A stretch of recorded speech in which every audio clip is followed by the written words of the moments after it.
mergulhar de cabeça em um dos romances mais icônicos do terror moderno, O Iluminado, do mestre Stephen King. É um livro que muita gente conhece por causa daquele filmaço, né?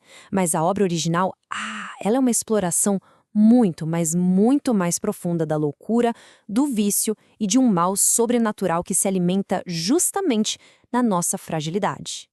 É basicamente essa a pergunta que o King joga na mesa. O livro não é só sobre um hotel mal assombrado, sabe?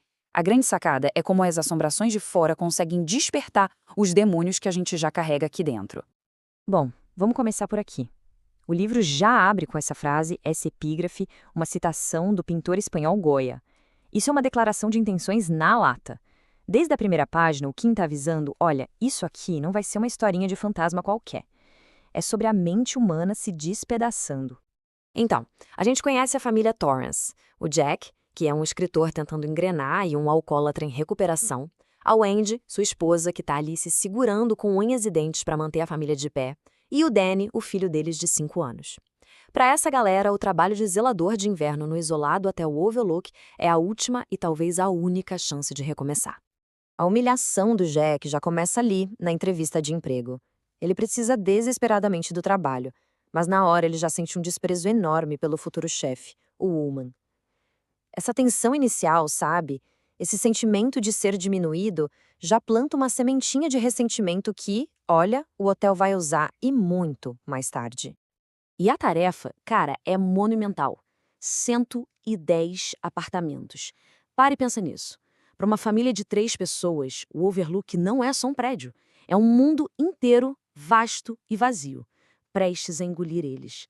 Essa escada esmagadora só reforça o quão pequenos e completamente isolados eles vão ficar. Agora, o que é realmente interessante aqui é a revelação de que o Jack só consegue o emprego por causa de um favor. Um amigo influente dele, o Al Shockley, mexeu os pauzinhos.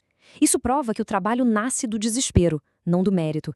E isso só serve para alimentar ainda mais a autoestima já frágil do Jack. Ele já chega no hotel se sentindo um fracassado. E isso nos leva direto para as rachaduras que já existem na família. O mal do Overlook não cria os problemas dos Torrance do zero. Não. Ele age como um amplificador, encontrando as fraquezas que já estão ali e explorando cada uma delas até o limite. O Jack é um homem em guerra consigo mesmo. De um lado está a ambição de ser um grande escritor, de ser um bom pai, um bom marido. Do outro, ele é assombrado pelos seus fracassos, o alcoolismo, a demissão e, o mais aterrorizante de tudo, a própria raiva incontrolável que ele tem.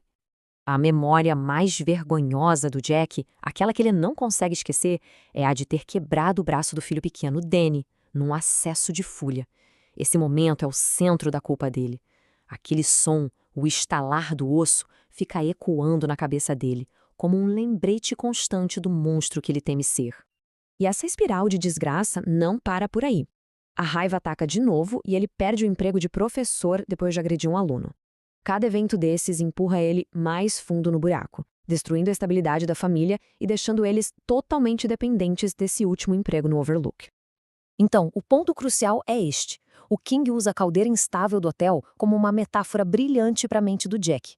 Assim como a caldeira, a pressão dentro do Jack está sempre aumentando. Ele precisa constantemente aliviar a pressão para não explodir. É uma corrida contra o tempo, tanto para a caldeira quanto para a sanidade do Jack. Agora vamos sair um pouco das ameaças internas para olhar para a ameaça externa. O Hotel Overlook não é um cenário passivo, de jeito nenhum. Ele é uma entidade maligna, um lugar com uma história longa e violenta de tragédias. Durante a visita inicial, o zelador Watson conta para o Jack o passado sombrio do hotel. É um lugar marcado por fracassos financeiros, escândalos com mafiosos, suicídios, mortes misteriosas. Parece que o Overlook consome todo mundo que tenta dominá-lo. E aí que o Ullman, o gerente, faz a pergunta que paira sobre toda a história. Um aviso sinistro disfarçado de procedimento de contratação. A resposta é de arrepiar. O zelador anterior, um tal de Delbert Grady, sucumbiu à febre da cabana e assassinou a própria família. O Ullman conta isso para o Jack como um aviso, mas para quem está lendo, soa como uma profecia aterrorizante. Com um homem instável e um hotel maligno, a situação já é uma panela de pressão. Mas aí o King joga um último ingrediente explosivo na mistura: o pequeno Danny e seu dom psíquico extraordinário. O iluminado é essa capacidade psíquica. O dom do Danny o torna extremamente sensível às emoções ao redor e, claro, às forças sobrenaturais do hotel.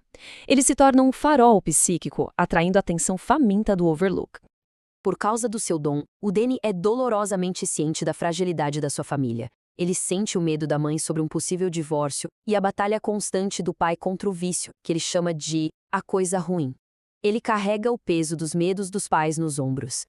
E antes mesmo de pisar no Overlook, o dom do Danny dá a ele uma visão fragmentada e aterrorizante do que está por vir. É uma premonição do horror que os espera.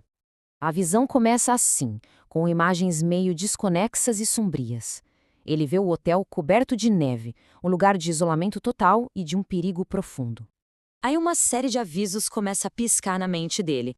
E o mais arrepiante é que, mesmo sem saber ler, o Danny entende o significado universal do perigo. É como se o hotel estivesse gritando para ele, alertando sobre a morte que o espera ali. E então, essa palavra, uma única palavra misteriosa aparece em um espelho, brilhando. Red Rum. O significado é um mistério, mas a sensação que ela provoca é de puro terror. A premonição culmina com imagens de violência brutal. Um taco de croquete, a arma do livro, coberto de sangue, e uma figura monstruosa, terrivelmente familiar, gritando: "Tome seu remédio".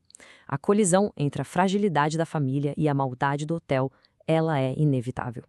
E isso nos deixa com a questão final, a mais assustadora de O Iluminado. A história mostra de forma brilhante que o verdadeiro horror não é o monstro no corredor, mas o monstro que se esconde dentro de nós, só esperando o lugar certo e a pressão certa para finalmente aparecer.